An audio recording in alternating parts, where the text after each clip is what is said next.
London's night has a way of swallowing sounds. Even footfalls seem hesitant beneath the cold November mist that drifted over the cobbled streets like a living thing. Holmes marched ahead of me, shoulders stiff beneath his long coat, a man driven by intellect yet troubled by something deeper tonight. His pipe remained unlit, an absence that unsettled me more than the cold. I tightened my scarf and quickened my pace. "Holmes," I called out quietly, "we are not late, surely?" He did not look back. When Lestrade's voice shakes over the telephone, he replied, "One arrives as if life depends on it." I said nothing further. The tension in his tone, I had felt it only a handful of times. Times when nightmares refused to stay asleep. The manor rose in front of us, a grotesque silhouette of a once grand estate. Broken windows stared like blind eyes. The rusted gate creaked as if mourning every gust of wind. Lestrade stood near the entrance, lantern trembling slightly in his grip. "You took your time," he muttered, though relief softened his words. Holmes examined the splintered door with a glance. "Forced open from outside," he said. The intruder was not subtle. Lestrade swallowed. "Intruder? You mean murderer?" Holmes didn't argue. He stepped in. The manor's interior groaned under the years. Rotting beams, walls peeling like diseased skin, shattered furniture scattered across the floors. The air hung with a rancid odor, damp, decay, and something metallic, blood. Every breath was a reminder that death was near. Holmes paused, eyes darting rapidly, taking in every angle, every shadow. He was a machine scanning chaos, and finding patterns where none should exist. "Continue," he said. Lestrade led us into a vast hall where moonlight seeped through a fractured skylight. That was when I saw him, a man suspended from the rusted chandelier, upside down like butchered livestock. His throat was slit open with precision. Blood dripped lazily into a pool beneath him, dark and thick like ink spilled in rage. My stomach tightened, bile rising to my throat. What froze me more were his eyes, forced open, held by pins. They stared at us, pleading for answers we could not give. A symbol had been carved across his chest, a broken circle intersected by jagged lines, almost ritualistic. But not random. Too exact, too meaningful. Pinned into his mouth with a silver nail was a small parchment stained dark. "Is he watching?" Holmes removed the note gently. He stared at the symbol carved into the flesh, his pupils constricting. Without a word, he stepped closer to the corpse, examining the body with unsettling calm. "Post-mortem," he murmured. "Time of death. Roughly 10 to 12 hours ago. How can you be certain?" Lestrade asked, trying not to gag. Holmes, "The pooling of blood, the state of rigor, and the manner in which he was hanged. Whoever did this moved him here. This display is deliberate, a stage prepared for an audience." He looked over his shoulder straight at me, "and we have arrived, just in time for the performance." The room felt colder. Suddenly, I forced myself to look away from the victim and instead studied the surroundings. Nothing remarkable, just a house abandoned to rot. Holmes knelt, fingertips brushing across the grime-coated floor below the corpse. "Two sets of footprints," he whispered. "One belonging to the victim, the other, larger, with weight balanced sharply on the heels. A confident stride. He plucked something from between floorboards, a delicate black thread. Silk. Perfectly smooth," he said. "From a tailored garment. Foreign-made." Lestrade stiffened. "Meaning?" "He is not a deranged vagrant," Holmes replied. "This killer is meticulous, controlled, and he collected his trophies." "Trophies?" I asked. Holmes nodded. "Skin cells scraped from the nail edges, fibers torn from the clothing seams. He wants something from the dead." "Why this victim?" Lestrade said. "Why him?" Holmes examined the corpse's face again. "Because this man was not chosen for who he was," he said, "but for what message his death would send." His voice dropped, a rare tremor edging into it. "And the message is for me." My heart lurched. I looked at Holmes. Truly looked. Beneath the razor intellect and stoic exterior, fear flickered. It was fleeting but unmistakable. Holmes stood, his jaw locked tight. This display is designed to challenge, to provoke. He wants my attention, and he certainly has it. A faint noise echoed from above us. Tap, tap, tap. We all froze. The tapping turned into a dragging sound, scraping across old wooden beams overhead. Holmes's eyes snapped upward, sharp, predatory. "He's here," he whispered. The lantern flame quivered violently as the air seemed to thicken. Lestrade motioned to his men to surround the staircase, but Holmes raised a hand for silence. "No, he's already retreating," he said. "He wanted us to hear him. You to know we are being observed." The hanging corpse swayed slightly like a marionette tugged by an invisible puppeteer. And then the tapping stopped.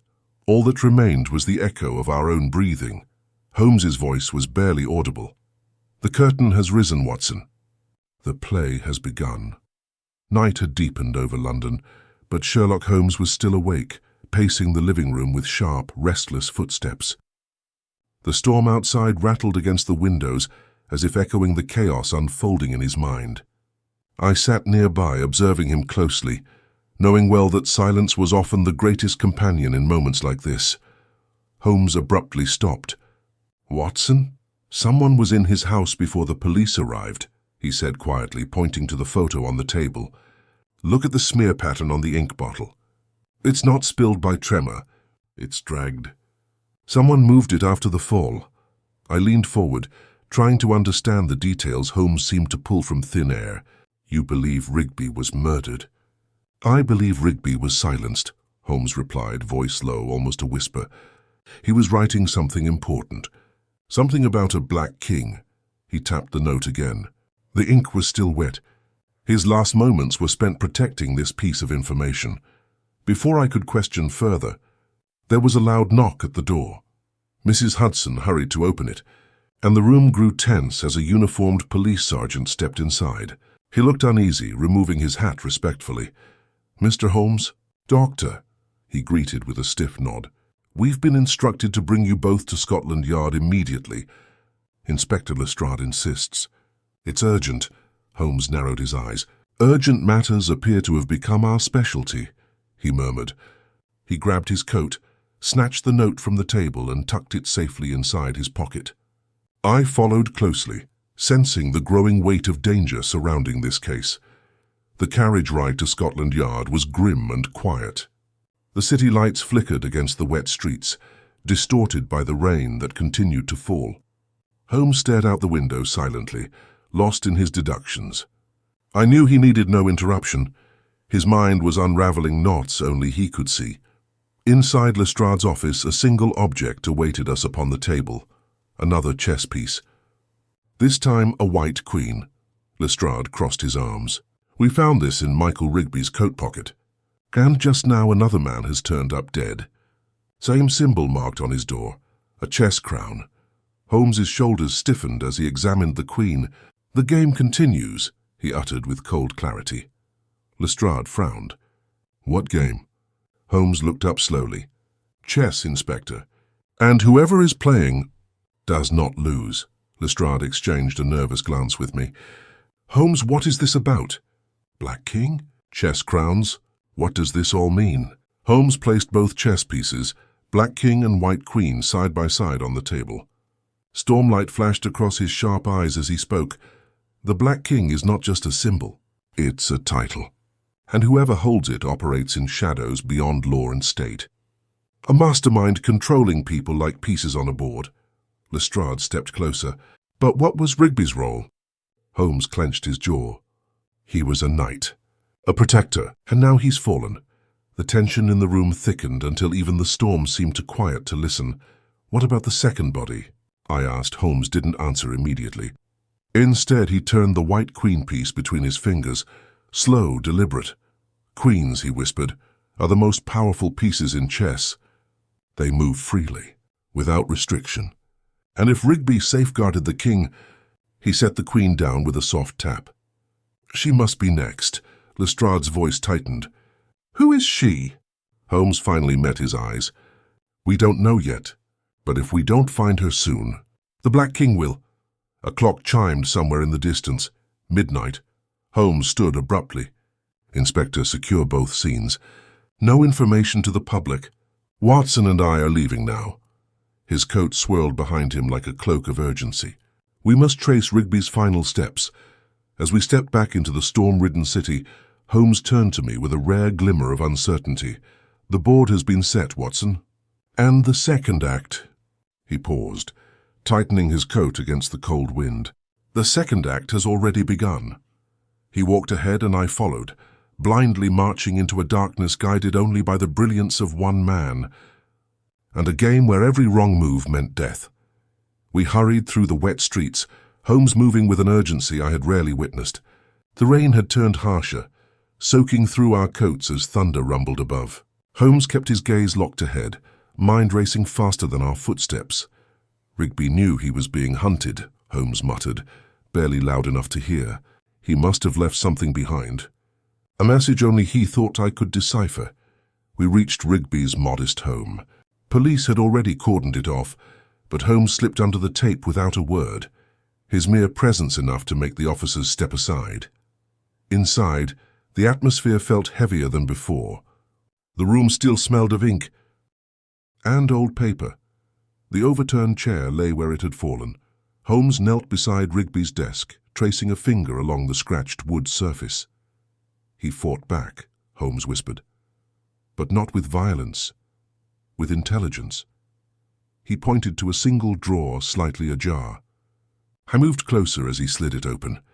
Inside lay a folded map of London. Certain buildings were marked with small, precise circles. Near the corner of the map was a tiny note. E7. She hides in the Queen's shadow. Lestrade, who had followed us in, scratched his head. Chess again? What is E7 supposed to mean? Holmes stood, moving to the chessboard still set near the window. He shifted pieces into place thoughtfully. In chess, he explained, E7 is a critical square for the king's pawn, a point of both protection and vulnerability.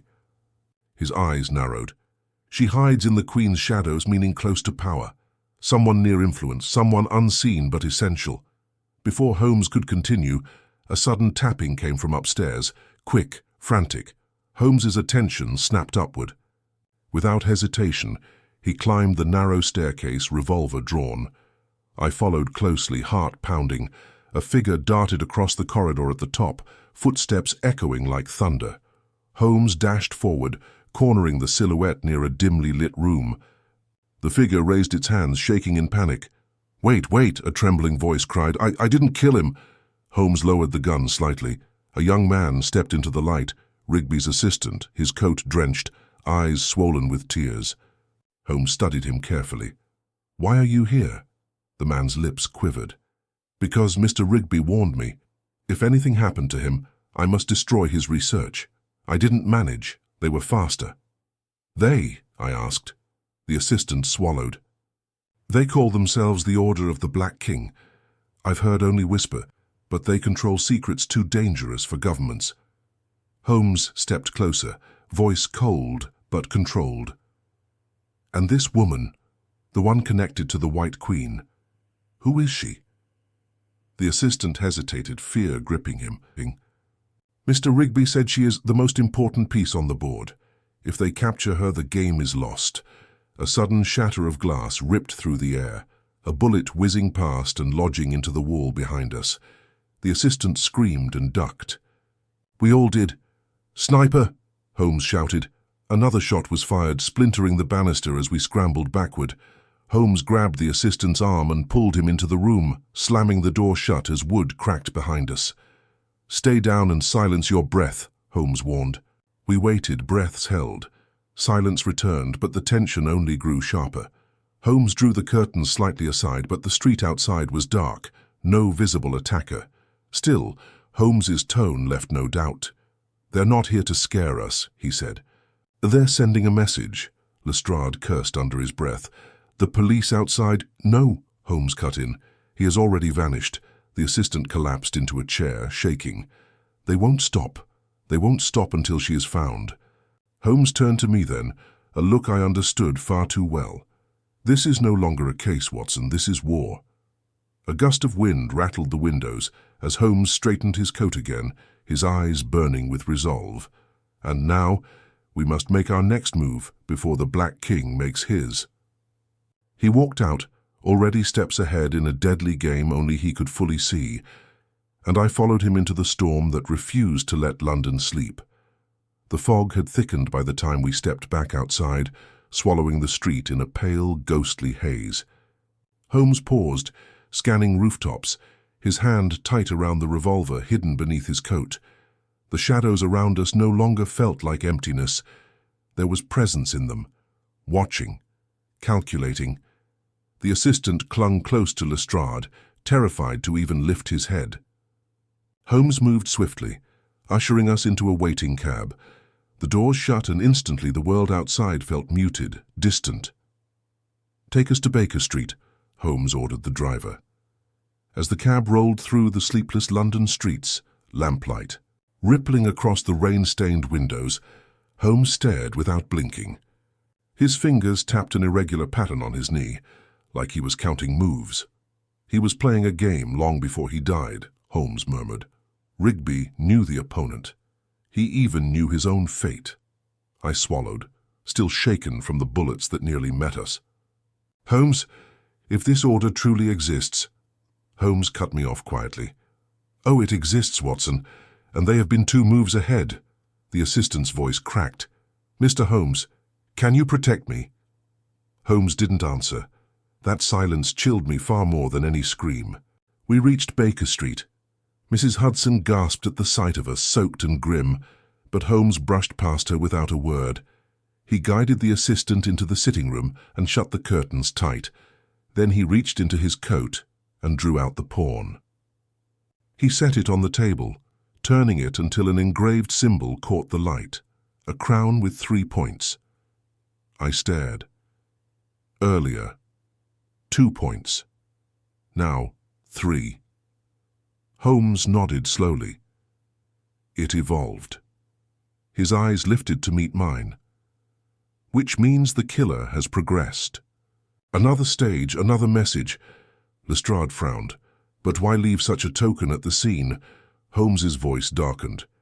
"To tell me I am already losing." He lit a cigarette, exhaled a thin stream of smoke, and closed his eyes. "Rigby removed something before he died," he said. "That drawer. Space for a notebook. Gone before we arrived." Lestrade's face paled. "You think the killer has it?" "No," Holmes said. "Someone else took it. Someone Rigby trusted." Slowly, deliberately, he turned his gaze to Rigby's assistant. The young man froze. I didn't... I swear, Mr. Holmes." Holmes stepped closer. "Your clothes were too clean. You were not chased by a killer. You were running from guilt." The assistant shook his head violently, panic flooding his features. "No, I was..." Holmes slammed his hand on the table. "Where is the notebook?" The assistant's knees buckled. Tears streamed down as he fumbled inside his soaked jacket and pulled out a small black leather journal. Lestrade cursed. I felt my stomach twist. Holmes snatched the book, eyes scanning the cover. 3 embossed letters, AMK. The assistant sobbed. He told me not to trust the police, not to trust anyone. Only keep it safe until I find you. Holmes finally softened his tone. "Then why hide it from me now?" "Because, Gin," he whispered. "They said if I ever spoke I would die. They show no mercy." Holmes opened the notebook. Dozens of pages filled with coded symbols, dates, names, and a single line written clearly in red ink. "When the White Queen falls, the king will drown London in darkness." The pages trembled in Holmes's hands. He whispered the name beneath the message, Victoria. I felt a coldness seize me. Holmes. The Queen. Holmes turned sharply to Lestrade. "We are protecting more than a witness. This is an assault on the throne." But before Lestrade could respond, a sharp creak echoed from the hallway. Holmes raised his gun instantly. We all froze. Footsteps. Slow, heavy, deliberate. Holmes mouthed a single word to me. "Stay still." The door handle turned. Holmes lunged forward, yanking the door wide. Nothing. An empty hallway. A faint whistle carried on the draught, soft, eerie, mocking. The assistant screamed suddenly, pointing at the wall. There, drawn just above the coat stand in dripping black ink, black King of Kings symbol, freshly painted. Holmes touched the mark with his glove. The ink smeared. "He was here," Holmes whispered, voice hollow. "Inside this house." The whistle faded into the night. Holmes stood perfectly still, every muscle locked in dread. For the first time since I had known him, Sherlock Holmes looked frightened. And that terrified me more than any killer ever could. He lowered his gun slowly, a grim realization consuming his features. "The game has begun," he said, "and the Black King has already made his move." Night weighed heavily over Baker Street. The city outside felt quieter than usual, as if London itself was afraid to breathe. Inside, Holmes paced in front of the fireplace, the flames reflecting in his cold, calculating eyes.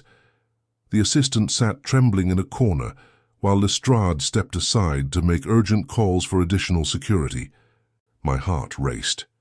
We were dealing with enemies who could slip in and out of the shadows without leaving a trace.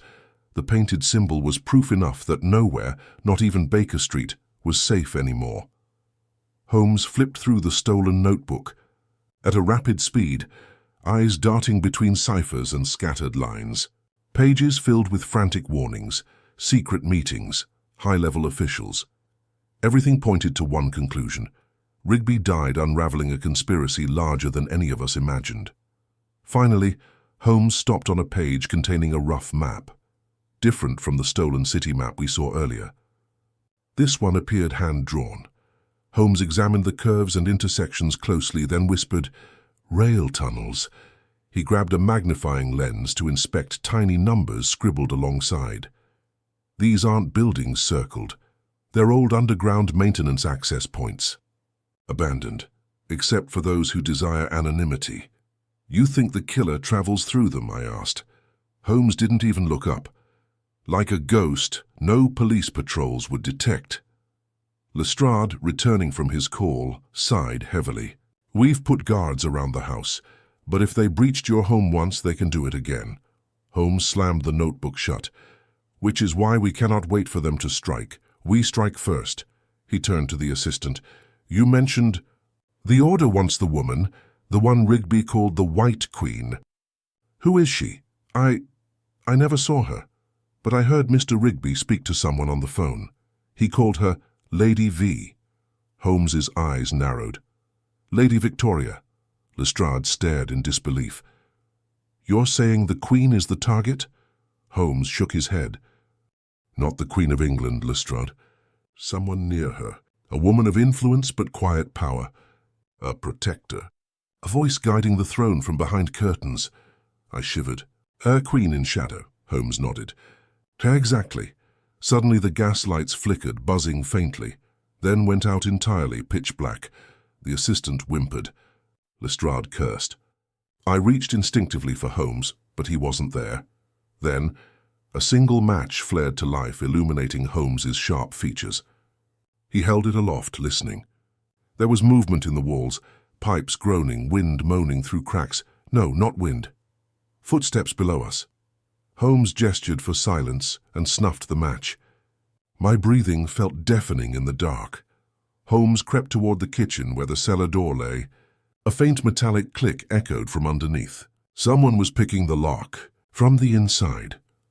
Lestrade slowly drew his gun. Holmes whispered, "He's beneath us." Another click. The sound of the lock releasing.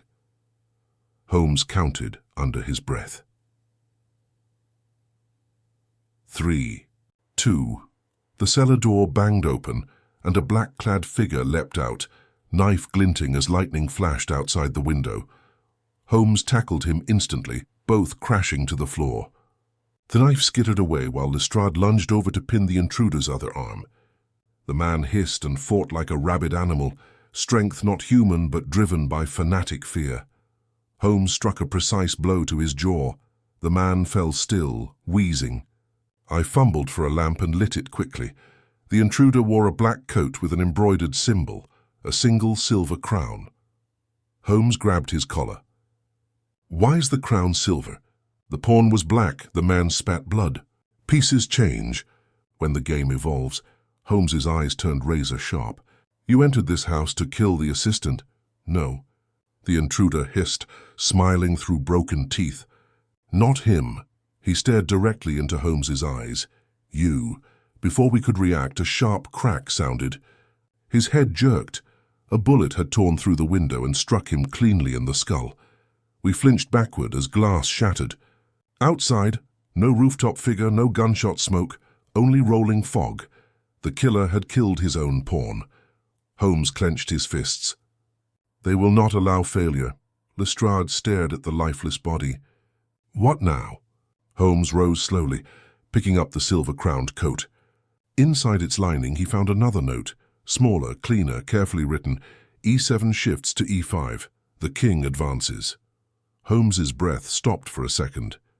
Then, they're making their move faster than expected. He snapped toward the door. Watson, coat. Lestrade, with me. We go now. To stop what? I asked, grabbing my revolver. Holmes's voice was tight, urgent. To stop the first sacrifice. He turned to the assistant, trembling behind us. The fall of the White Queen. We raced through the fog-choked streets in Lestrade's police carriage, hooves hammering the wet stones like war drums. Holmes leaned forward in his seat, eyes unblinking, consumed by a calculation he alone could see.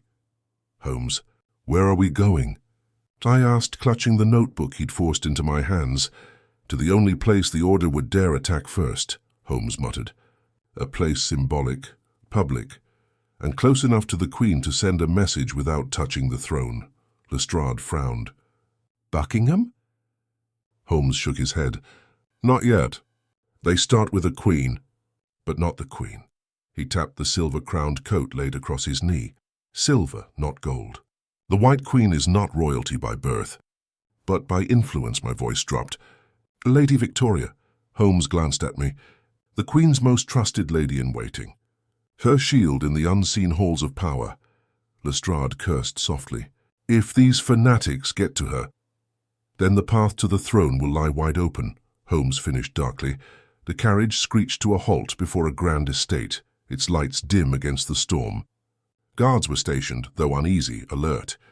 Holmes leapt out first, flashing his credentials with a fierce authority that even royalty would not challenge. Inside the marble-floored foyer, a butler rushed to meet us, terrified. Mr. Holmes. Thank God. Lady Victoria has been taken to her chambers. There was an intruder. Holmes didn't wait for the rest. He stormed upstairs, Lestrade and I behind him. Voices echoed down the hallway. A woman sobbing. Guards demanding answers. We burst into the room. Lady Victoria sat trembling on a velvet chair, her face pale as the moon. A doctor stood beside her, shaking his head. Holmes scanned the room like a hawk, eyes locking on a single object placed carefully on her nightstand, a White Queen chess piece. But half of it had been snapped off. Victoria's fingers trembled. He said the king moves for me soon. Holmes knelt before her, voice gentle yet firm. You must tell me everything. Who came for you? She wiped tears. Her masked figure, cold, silent. He did not try to kill me. He only left the peace and whispered, One queen has fallen. You are next. Holmes froze. One queen has fallen. I felt the dread bloom in my chest. Holmes, who is the first queen? Holmes didn't answer. He stood storming to the balcony. Rain lashed his face. The night howled. He stared across London toward Buckingham Palace, darkness swallowing the skyline. The Black King isn't planning an assassination, Holmes whispered, fists clenching. He's planning a coup. Lestrade swallowed hard. Holmes, what do they want? Control, Holmes said. Not of the throne, but of the mind behind it. Lady Victoria gripped Holmes's wrist. He said calling you here was part of the plan. Holmes went still. A chill coated my spine. Holmes, we've been lured away. Holmes spun toward Lestrade. Your officers at Baker Street. Lestrade's face drained of color. The assistant. Holmes was already moving. We sprinted down the stairs, boots thundering as Holmes shouted to the butler, Carriage now! Within seconds we were back in the carriage, racing through the storm again.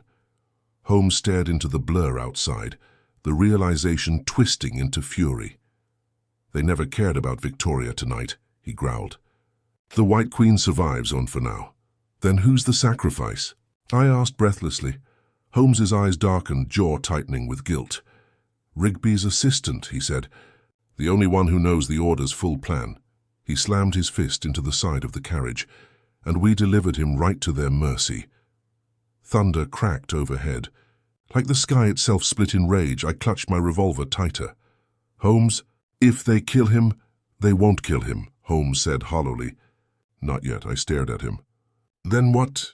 Holmes looked at me with the most chilling expression I'd ever seen on his face.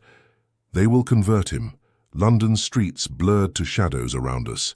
Each second felt like a countdown, until Holmes spoke the words I prayed he would never say. The Order has made their move. Now they will force him to make ours. As lightning struck again, I finally saw fear in Sherlock Holmes's eyes. Not fear of losing the case, fear of losing the game. The carriage tore through the storm-drenched streets like a desperate animal fleeing death. Holmes sat forward in complete silence, a silence heavier than dread itself. His hands, usually steady as steel, were trembling against his knees. I had seen Holmes furious, I had seen him cold, but now I witnessed something terrifying. Sherlock Holmes was outplayed. Rain hammered the windows as we reached Baker Street. We didn't wait for the horse to halt. Holmes jumped out while the wheels still rolled. The front door hung open. Holmes sprinted inside. I followed, revolver drawn. The living room was destroyed. Books shredded, chairs overturned, walls scratched as if a struggle had erupted here. A guard lay unconscious near the fireplace, his gun gone. Holmes examined a broken teacup with a thin smear of blood. They took him alive, he whispered. Lestrade cursed. Damn it, we left him defenseless. Holmes's eyes were wild as he turned to me. No, they wanted him alone. They wanted him frightened. I frowned. To break his will? Holmes shook his head. To reforge it. A sudden clink echoed. Holmes darted toward his desk. A single chess piece had been placed there while we were gone. Not a pawn, not a queen, a black knight. Holmes lifted it with caution. Something scratched its underside. He held it to the lamp. F1G3. Holmes exhaled sharply, as though he recognized the code immediately. The knight moves, he murmured. What does it mean? I asked urgently. Holmes stepped away from us, pacing in rapid circles. The Order sees their followers as chess pieces. Pawns first, expendable. Then knights, soldiers of cunning and brutality. Lestrade ran a hand over his tired face.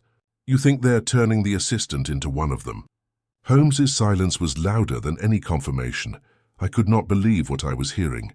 Minutes ago that boy was sobbing in fear. Now he might become a monster forged in darkness. What's the location? The move?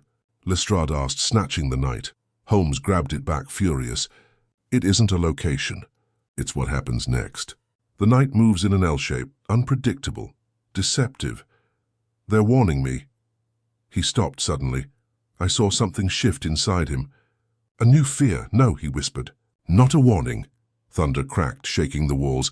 A mockery. Holmes strode toward the wall where the Black King's crown still stained the plaster. Rain drummed against the roof like fists trying to break in. The city outside moaned with the storm. Holmes placed his palm against the symbol. He was here. Not to kill, but to measure us. He turned, eyes burning straight into mine. They know us. Our habits, our fears, our limits. A strange chill crawled up my spine. Holmes, are you saying... Yes, Watson, he snapped. They have studied us like lab specimens. Tonight was not their first visit. Lightning flooded the room with white light, and on the opposite wall I finally saw it.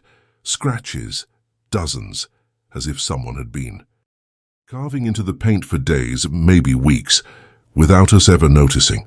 And carved among the scratches, a rough, chilling outline of a rook. Lestrade stepped back. What the hell does that mean? Holmes's voice grew dead cold. The rook guards territory, castles, institutions, police headquarters, prisons. I stared wide-eyed. They're planning an attack on Scotland Yard. Holmes didn't blink. Not the building, the information inside it, Lestrade gasped. Our case records, names of protected witnesses. Every secret investigation will be in the hands of the Order of the Black King, Holmes finished grimly. The realization punched the air from my lungs. Holmes snapped into action, urgency crackling through him like lightning. "Lestrade, gather every man you trust. We defend the yard now." Lestrade rushed out to alert his officers. Holmes grabbed his coat, revolver, and the notebook. I couldn't stop myself. "Holmes, is this still a game?" Holmes paused. Rain cascaded behind him through the open door. His trench coat whipped in the wind. He stared into the violent darkness ahead. "This was never a game," his voice was a graveyard whisper. "This is checkmate." In slow motion, he stepped out into the storm and I followed, heart pounding, knowing the worst danger was still waiting in the shadows of London. Night had crept over the narrow streets of London, swallowing every familiar shape into shadows. A soft drizzle tapped against the window, distorting the glow of gas lamps outside. Sherlock Holmes sat in his armchair, his cold eyes half closed, fingers steepled beneath his chin. Everything about him looked still, except the mind behind those eyes, racing like a bullet tearing through the dark. The case of Lord Woldhouse's disappearance had already drawn threads across his thoughts. But now something new lingered, something far uglier than a nobleman gone missing. Holmes stared at the fireplace, but it wasn't the flames he saw. It was a trail of symbols, a hidden club of whispers, a network of wealth and power that thrived in the night. The Black King. Holmes had heard that name twice before in his career.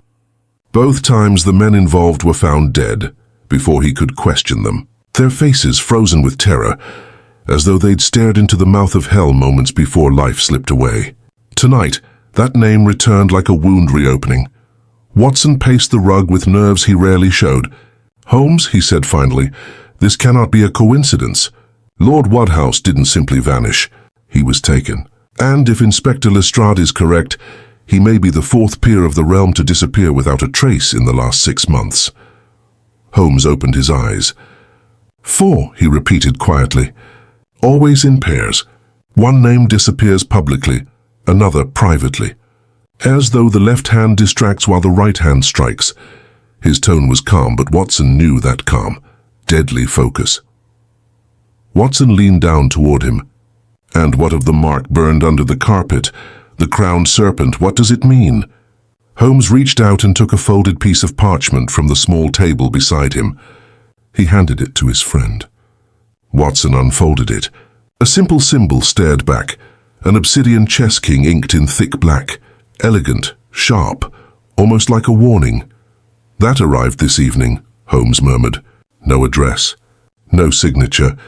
Just that," Watson swallowed. "The Black King, they're letting you know they're watching." Holmes gave a thin smile. "Or inviting me to play their game." A knock at the door shattered their heavy thoughts. Mrs. Hudson didn't even have time to announce the visitor. Inspector Lestrade burst inside, face pale and soaked from rain. "Holmes, we found him, well, part of him, along the riverbank near Albert Bridge." Watson stiffened. "Part of him?" Lestrade nodded shakily. "His ring finger. The signet is still on it. The crest confirms it. Lord Woldhouse has been murdered, or warned," Holmes muttered. King removes a piece from the board to demonstrate power." Lestrade stared in confusion, but Holmes stood, already snatching his coat and hat. "Come, Watson. Tonight isn't waiting." They rushed into the streets, the fog curling around them like a hungry thing. The air smelled of wet stone and river mud. As they neared the Thames, shouts and lantern light cut through the darkness. Officers had cordoned a small area beside the embankment stairs. The tide slapped against stone like a slow heartbeat. Lestrade led them to a rough wooden box covered with a cloth. He hesitated before lifting it. Inside lay the finger, pale, rigid, a ruby-studded ring still clinging to bone. The sight struck Watson with a sudden coldness in his chest. Holmes crouched low, studying every detail. "No signs of blood trail here," he said. "This was thrown after death. The killer wanted us to find it." He sniffed the air close to the box. Chloroform, fresh. Then his gaze slid to the stairs descending into the river. There, a faint scrape mark, a long dragging line cut along the stone. Holmes followed it a few steps until it vanished into the dark water. "They carried more than a hand," Watson whispered. Holmes nodded. Her body weighted down, or a message placed beneath the surface. Lestrade's face twitched. "Divers?" At first light, Holmes said. We won't find much now. The Black King is efficient. He stood still for a long moment, listening to the river. Then he turned sharply and walked away, head bowed, mind churning. Watson followed. Lestrade watched them go, that black-stamped finger still haunting his eyes. By the time they returned to Baker Street, Holmes's silence weighed heavily like a storm about to break. He moved to his chemistry table, lighting a burner and pulling out glass vials with practiced speed. Watson placed a hand on the back of a chair. Holmes, who are we dealing with? Holmes didn't look up.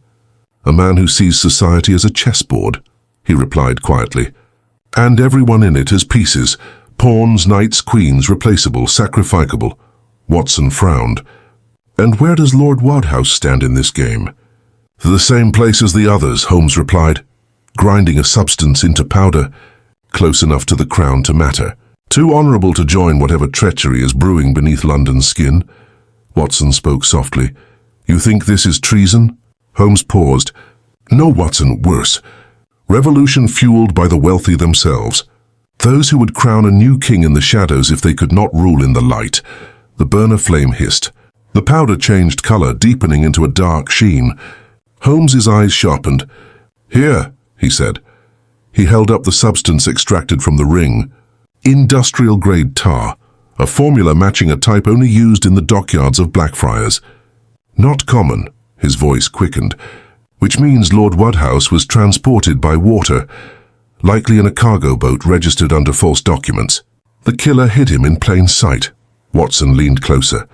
Holmes, if they know you're investigating... Holmes glanced toward the parchment on the table.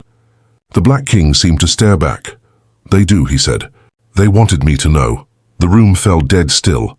Watson's concern turned to urgency. Then we must warn Scotland Yard, put guards on every nobleman, every politician. Holmes waved a hand dismissively. The Yard is a nest of leaks. If the Black King has influence there, and I assure you he does, warning them would only hasten the deaths of his targets. Watson felt a chill crawl up his spine. Then what do we do? Holmes turned, coat collar rising like a general preparing for war. We find the next move before it's made. There was a sudden crash outside, like wood splintering. Watson spun toward the window. A black shape dropped from the rooftop, vanishing into the alley. Holmes bolted to the glass. On the pavement below, something glinted beneath the lamplight. He rushed down the stairs and out the door. Watson followed at his heels. There on the wet cobblestone lay another chess piece, this time a white queen, and beneath it, a blood-streaked scrap of fabric, fine silk bearing the embroidered crest of Lady Amelia Wodehouse. The missing lord's wife. Watson's voice trembled. They have her too. Holmes stared at the queen's piece. His jaw set. The game had indeed begun, but the rules were written by a monster. The rain had not stopped. It had only grown angrier, as if the heavens feared what was unfolding on earth. Scotland Yard stood like a fortress under siege from the storm, lanterns flickering as lightning cracked the sky wide open. Holmes and I barged through the entrance. Officers scrambled everywhere. Rushed orders, frantic shouts, papers flying like frightened birds. Lestrade was barking commands, his coat dripping water. Secure the archives! No one enters without my approval. Holmes scanned the chaos with razor intuition. He wasn't looking for criminals, he was looking for mistakes. The enemy is already inside, he muttered. I stiffened, grip tightening around my revolver. Holmes didn't wait. He stormed down the corridor toward the lower vaults. I followed closely, nearly slipping on the wet tiles. The deeper we went, the quieter the yard became. The noise of panic faded into a suffocating silence. Lanterns flickered against thick basement air. Holmes slowed, his voice dropped low. Do you smell it, Watson? I inhaled carefully. Chloroform. Holmes nodded with grim acknowledgement. They've incapacitated guards silently. A shadow twitched at the end of the hallway, a staggering form. Holmes lunged, grabbing the man before he fell. One of the night archivists. His eyes were glazed, breath shallow.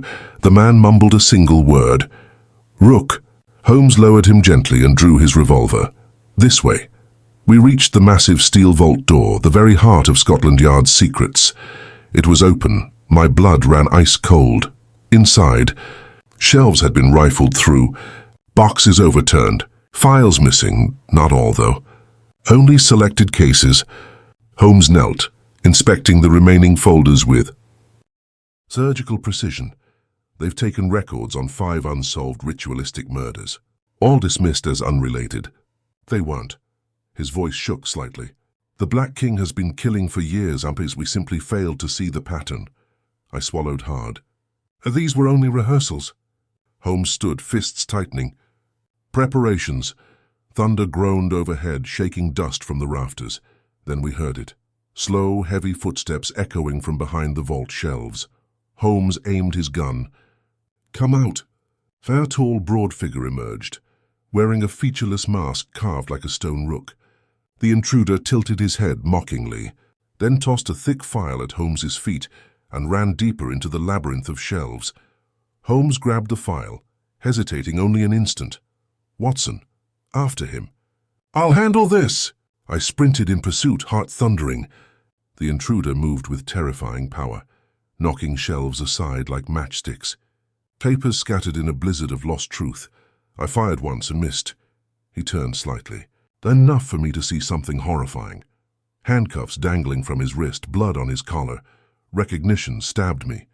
It's him. The assistant. But something in his eyes was gone, stolen. Replaced by fanatic devotion. He charged. I fired again. He didn't fall. He slammed into me like a bull, sending me crashing into metal drawers. Pain exploded through my ribs.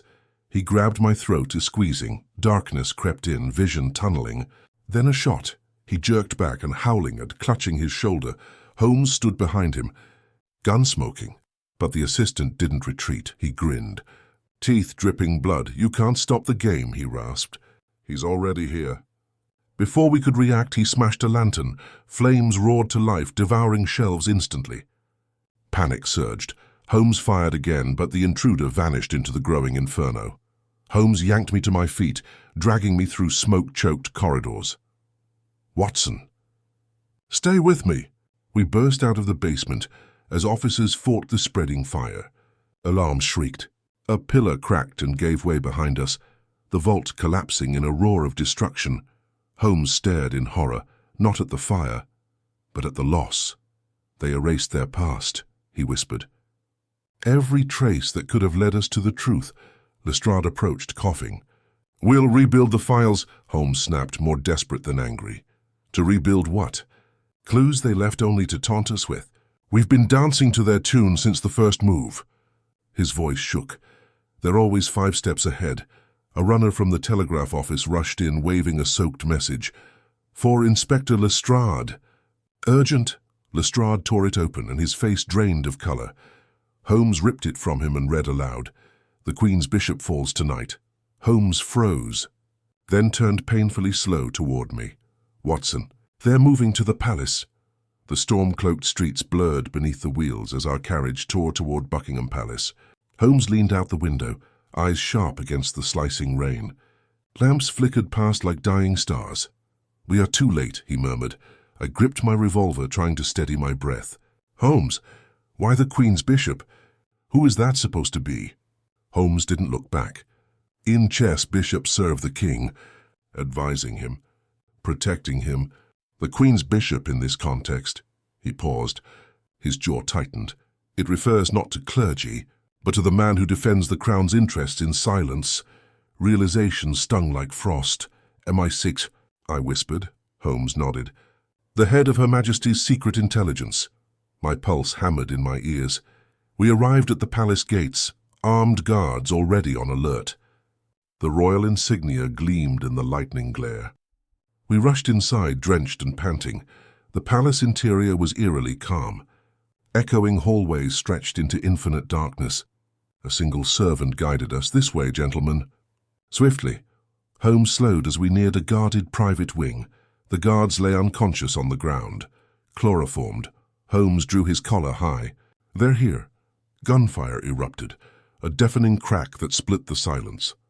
We sprinted. The corridor ahead was filled with smoke. A wounded guard crawled toward us, gasping, "Inside!" "They're inside."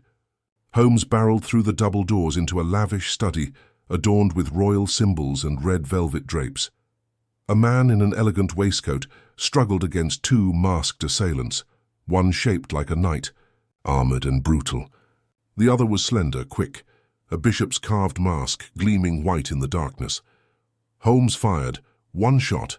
The bishop-masked figure ducked behind a marble pillar. The knight advanced instead, pure rage, fists like hammers. Holmes braced for impact. I tackled the knight from the side, but he shrugged me off as though I were weightless, slamming me to the ground. Pain scorched through me. Holmes swung a metal candlestick, cracking it against the knight's helmet. The brute staggered. The bishop seized the distracted intelligence chief, pressing a blade beneath his throat. Holmes froze. "Drop the gun," the bishop hissed. Holmes's knuckles turned white around the revolver. Slowly, painfully. He lowered it to the carpet. The knight yanked me upright, twisting my wrist until my revolver clattered away. "Sherlock Holmes," the bishop continued, voice smooth and venomous, "the great detective who sees everything, yet understands nothing. Holmes's stare was murder. If you harm him." "Harm?" The bishop laughed softly. "No. We liberate." He leaned close to the terrified intelligence chief. "You serve a crumbling monarchy. Tonight you become our message." Holmes stepped forward. The knight's fist smashed into his jaw, sending him to his knees. The bishop raised his knife. "Wait!" Holmes choked. The bishop paused, amused. Holmes's voice trembled, a crack in his armor. "What is the endgame? You erase evidence, you kill symbols, you turn pawns into knights. Why, what is the Black King's true move?" The bishop crouched, whispering near Holmes's ear. "You hunt for motive. But this is not about why." A lightning flash illuminated his mask. "This is about who." He pressed the blade, and in that instant, a gunshot thundered. The bishop shrieked, with his knife dropping, blood spraying. Behind him stood Lestrade, jaw clenched, pistol still smoking. The knight roared in fury, throwing me aside to shield his wounded ally. Smoke grenades dropped. Choking fog swallowed the room. By the time it cleared, they were gone. Guards swarmed in. The bishop's blood marked a trail, but it led to a shattered window and nothing more. Lestrade barely caught his breath. "Holmes, we saved the chief." "That counts for something." Holmes didn't answer. He stared at the spilled blood, as if reading a hidden message inside it. Then his eyes widened. He rushed to the half-burnt documents the bishop had left, symbols scattered across them, jagged, familiar lines. He pieced them together quickly, hands trembling. A map of London, lines crossing, so converging. "Right over 221B Baker Street," Holmes whispered, voice hollow with dread. "Watson." I felt my soul turn to ice.